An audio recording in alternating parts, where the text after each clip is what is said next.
প্ৰিয় বন্ধুসকল, মোৰ চেনেললৈ আপোনালোকক স্বাগতম জনাইছোঁ।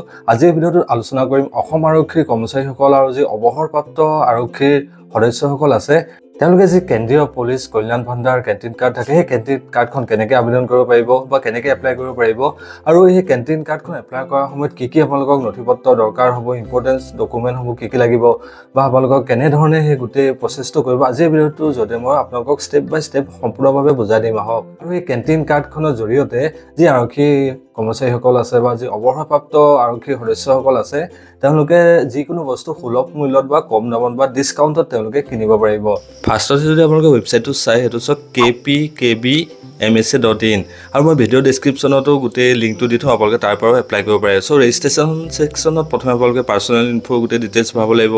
নেক্সট ভেৰিফাই কণ্টেক্ট অপশ্যন আছে, এডিশ্যনেল ইনফো আছে, আৰু প্ৰিভিউ এণ্ড ছাবমিট অপশ্যন আছে। চ' প্ৰথমে আমি পাৰ্চনেল ইনফো ভৰাম, য'ত কনজিউমাৰৰ প্ৰথম নেমটো ইয়াতে দিব লাগিব, ফাৰ্ষ্ট নেম দেখিছেনে। তাৰপিছত পেন কাৰ্ডত যেনেকৈ থাকে নামটো সেনেকৈ আপোনালোকে এণ্ট্ৰি কৰি দিব। ফাৰ্ষ্ট নেম দিয়াৰ পিছত ইয়াতে মিডল নেমটো দিব, তাৰপিছত লাষ্ট নেম দিব। নেক্সট আপোনালোকে ফাদাৰ্ছ নেম দিব, পেন কাৰ্ডত থকা নিচিনাকৈ দিব।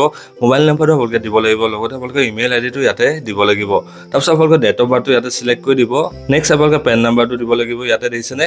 তাৰপিছত আপোনালোকে চাকৰি ষ্টেটাছটো দিব লাগিব, আপোনালোকে ছাৰ্ভিং কৰি আছেনে, নে ৰিটায়াৰ্ড হ'ল, নে ৰিজাইন দিলে, নে আপোনালোকৰ ডিজিজ হৈছে মানে ঢুকাইছে। চ' ইয়াতে আপোনালোকৰ যি ষ্টেটাছ আছে আপোনালোকে ইয়াতে চিলেক্ট কৰি দিব, দেখিছেনে। যদি আপোনালোকে বৰ্তমান চাকৰি কৰি আছে তেতিয়াহ'লে ছাৰ্ভিংটো দি দিব। তাৰপিছত আপোনালোকৰ যি ৰেজিমেণ্টেল আইডি আছে, অৰ্থাৎ আপোনালোকৰ যি ছাৰ্ভিচ নাম্বাৰ, সেই ছাৰ্ভিচ নাম্বাৰটো আপোনালোকে ইয়াতে ভৰাব লাগিব। ৰেজিমেণ্টেল আইডিটো আপোনালোকৰ আই কাৰ্ডবোৰতে থাকে, সেই ৰেজিমেণ্টেল আইডিটো আপোনালোকে ইয়াতে এণ্ট্ৰি কৰি দিব। ৰেজিমেণ্টেল আইডিটো নভৰালেও নেক্সট পেজত ডাটাখিনি ভৰাব পাৰি। এতিয়া সকলো ডিটেইলছ ভৰোৱাৰ পিছত নেক্সট ক্লিক কৰিব। ইয়াতে আপোনালোকে মন কৰিব সোঁচাইছে চাওক, PAN verified and personal information added successfully.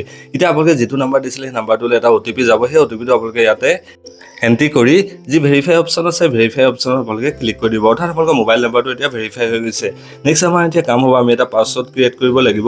পাছৱৰ্ডটো এনেধৰণে ক্ৰিয়েট কৰিব, আপোনালোকৰ সেই পাছৱৰ্ডটোত প্ৰথমটো কেপিটেল লেটাৰ দি দিব, তাৰপিছত স্মল লেটাৰ কম্বিনেশ্যন দি দিব, লগতে আপোনালোকে বিভিন্ন ধৰণৰ চিম্বল দিব পাৰে, @ দিব পাৰে, আপোনালোকে হেছ দিব পাৰে, এনেকুৱা ধৰণৰ চিম্বল আপোনালোকে দি পেলাই প্ৰথমে পাছৱৰ্ডটো ক্ৰিয়েট কৰি লওক। কনফাৰ্ম পাছৱৰ্ডত একে পাছৱৰ্ড দি পেলাই নেক্সট ক্লিক কৰক। নেক্সট এতিয়া আমি এডিশ্যনেল ইনফো ডিটেইলছখিনি ভৰাব লাগিব।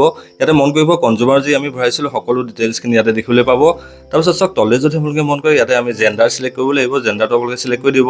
নেক্সট আমি ৰেংক আৰু ডেজিগনেশ্যন চিলেক্ট কৰিব লাগিব। অফিচাৰ দিয়া আছে, দেখিছেনে, ছাবঅৰ্ডিনেট অফিচাৰ দিয়া আছে, অফিচাৰ ৰেংক দিয়া, আদাৰ্ছ ৰেংক দিয়া আছে, ৰিক্ৰুইট কনষ্টেবল দিয়া আছে, বা ট্ৰেইনি, ছাবঅৰ্ডিনেট অফিচাৰ, গোটেই ডিটেইলছখিনি আপোনালোকে ইয়াতে দেখিবলৈ পাব।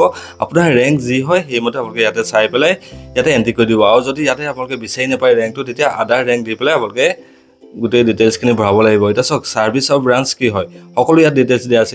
ইউনিয়ন টেৰিটৰী পুলিচ দিয়া আছে, দেখিছেনে, সকলো ডিটেইলছ দিয়া আছে। আপোনালোকৰ যি ব্ৰাঞ্চ হয় সেই ব্ৰাঞ্চটো আপোনালোকে ইয়াৰ পৰা চিলেক্ট কৰি ল'ব।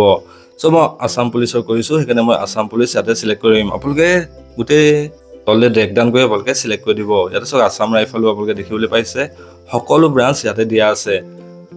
চ' আছাম পুলিচটো মই চিলেক্ট কৰি দিছোঁ। নেক্সট এতিয়া আপোনালোকৰ এড্ৰেছটো ভৰাব লাগিব। চ' আপোনাৰ আধাৰ কাৰ্ডত এখন এড্ৰেছ দিয়া আছিলে, সেই এড্ৰেছ মতে আপোনালোকে ইয়াতে গোটেই ডিটেইলছখিনি আপোনালোকে ভৰাই দিব, দেখিছেনে। ষ্টেটটো চিলেক্ট কৰি ল'ব, কি ভৰাব লাগিব, বা আপোনালোকৰ ডিষ্ট্ৰিক্ট কি হয়, বা আপোনালোকৰ পিন নাম্বাৰ কি হয়, সকলো ডিটেইলছ আপোনালোকে ইয়াতে ভৰাই দিব। চ' গোটেইখিনি দিয়াৰ পিছত এতিয়া আপোনালোকে প্ৰফাইল ফটো এখন দিব লাগিব, অৰ্থাৎ আপোনালোকৰ এখন ইমেজ আপোনালোকে ইয়াতে আপলোড কৰিব লাগিব। তলত ইমেজখন কিমান চাইজৰ হ'ব গোটেই ডিটেইলছখিনি দিয়া আছে, সেইমতে আপোনালোকে ইমেজটো ভৰাই ক্ৰিয়েট কৰি ল'ব। আৰু তাৰপিছত ইয়াতে চাওক ইয়াতে দিয়া আছে, আপোনালোকে এখন ডকুমেণ্ট দিব লাগিব, যিখন ডকুমেণ্ট হৈছে আপোনালোকৰ আই কাৰ্ডখন, অৰ্থাৎ ৰেজিমেণ্টেল যি আইডিখন আছে সেইখন আপোনালোকে ইয়াতে ক্ৰিয়েট কৰিব লাগিব। আৰু আপোনালোকে PDF চাইজত সেইখন আপলোড কৰিব লাগিব। আপলোডৰ যিটো ফাইল চাইজ ইয়াতে 250 KB PDFত দিয়া হৈছে। যদি আপোনালোকৰ স্কেন কৰাৰ পিছত যদি তাতকৈ চাইজটো বেছি হৈছে, আপোনালোকে বিভিন্ন ধৰণৰ যি কম্প্ৰেছ PDF ছফ্টৱেৰ আছে তাত আপোনালোকে চাইজটো কমাই ল'ব। চ' এডিশ্যনেল ইনফো আমি ডিটেইলছ হৈ গ'ল। এতিয়া আমি আৰু এটা অপশ্যন ইয়াতে আছে, যে এডিশ্যনেল ইনফৰমেশ্যনত আপুনি ইয়াতে দেখিবলৈ পাব চাওক লিখা আছে are you a dependent of a service member, অৰ্থাৎ আপুনি যিকোনো ছাৰ্ভিচ মেম্বাৰৰ আণ্ডাৰত ডিপেণ্ডেণ্ট হয়নে নহয়। যদি নহয় আপুনি ইয়াতে ন' মাৰি দিব, যদি হয় আপোনালোকে য়েছ মাৰি দিব, অৰ্থাৎ আপুনি বেলেগৰ ওপৰত ডিপেণ্ড হৈ আছে নেকি, সেইটো কথা ইয়াত বুজাব বিচাৰিছে। নেক্সট ইয়াতে দিছে চাওক do you have dependent family member, অৰ্থাৎ আপোনাৰ আণ্ডাৰত কোনোবা ডিপেণ্ডেণ্ট আছে নেকি। যদি আছে, আপোনাৰ ল'ৰা ছোৱালী যদি আছে, আপোনালোকে য়েছ দি দিব। তাৰপিছত আপোনালোকৰ কিমান ডিপেণ্ডেণ্ট মেম্বাৰ আছে, গোটেই ডিপেণ্ডেণ্ট মেম্বাৰখিনি ডিটেইলছখিনি ইয়াতে দিব লাগিব, অৰ্থাৎ নামটো দিব লাগিব আৰু আধাৰ কাৰ্ডৰ নাম্বাৰটো ইয়াতে দি পেলাই আপোনালোকে ছাবমিট বটনটো ক্লিক কৰি দিব। চ' ছাবমিট ক্লিক কৰাৰ পিছত এনেকুৱা ধৰণৰ গোটেই এখন পপআপ আপোনাৰ গোটেই এপ্লিকেশ্যনখন দেখিবলৈ পাব য'ত সকলো ডিটেইলছখিনি আপোনালোকে এবাৰ চেক কৰি ল'ব চেক কৰাৰ পিছত ইয়াতে লাষ্ট আপোনালোকে ছাবমিট বটনটোত ক্লিক কৰি দিব ইয়াত আপোনালোকে দেখিবলৈ পাব application successfully submitted please visit the nearest subsidiary ভাণ্ডাৰ ফৰ এপ্ৰুভেল অৰ্থাৎ আপোনালোকৰ এপ্ৰুভেলৰ কাৰণে আপোনালোকে নিয়েৰেষ্ট যিখন আপোনালোকৰ কেণ্টিন থাকে তাত আপোনালোকে যাব লাগিব তাতহে আপোনালোকৰ এই এপ্ৰুভেল প্ৰচেছটো হ'ব ইয়াতে কনজিউমাৰ নামটো আৰু আপোনালোকৰ এপ্লিকেশ্যন নাম্বাৰটো দেখিবলৈ পাব সেইটো আপোনালোকে ফিউচাৰৰ কাৰণে ৰাখি থ'ব আপোনালোকে সেই কেণ্টিনত গৈ গোটেই ডিটেইলছখিনি আপোনালোকে দিব লাগিব নেক্সট আপোনালোকে ইয়াতে চাওক আকৌ যদি আপোনালোকে কনজিউমাৰ লগ ইন কৰিব বিচাৰে আপোনালোকে যি ইউজাৰ নেম ক্ৰিয়েট কৰিছিলে আপোনালোকৰ মোবাইল নম্বৰটো ইয়াতে দিব পাছৱৰ্ড যিটো দিছিলে সেইটো ইয়াতে লিখি পেলাই কেপচা কোডটো দিয়াৰ লগে লগে আপোনালোকৰ সেই মোবাইল নম্বৰটোলৈ এটা অ'টিপি যাব অ'টিপিটো আপোনালোকে ইয়াতে এণ্ট্ৰি কৰি পেলাই ভেলিডেট অ'টিপি কৰি দিব এতিয়া আপোনালোকে নিজৰ লগ ইন পেজটোলৈ আহি যাব য'ত সকলো ডিটেইলছ আপোনালোকে দেখিবলৈ পাব কনজিউমাৰ ষ্টেটাছটো কি হৈ আছে আপোনালোকে দেখিবলৈ পাব আৰু যি এপ্লিকেশ্যন নাম্বাৰ আছে এপ্লিকেশ্যন নাম্বাৰটো আপোনালোকে লগত ৰাখি নিয়েৰেষ্ট কেণ্টিনলৈ যাব তাত আপোনালোকে এপ্ৰুভেল প্ৰচেছটো কৰিব পাৰিব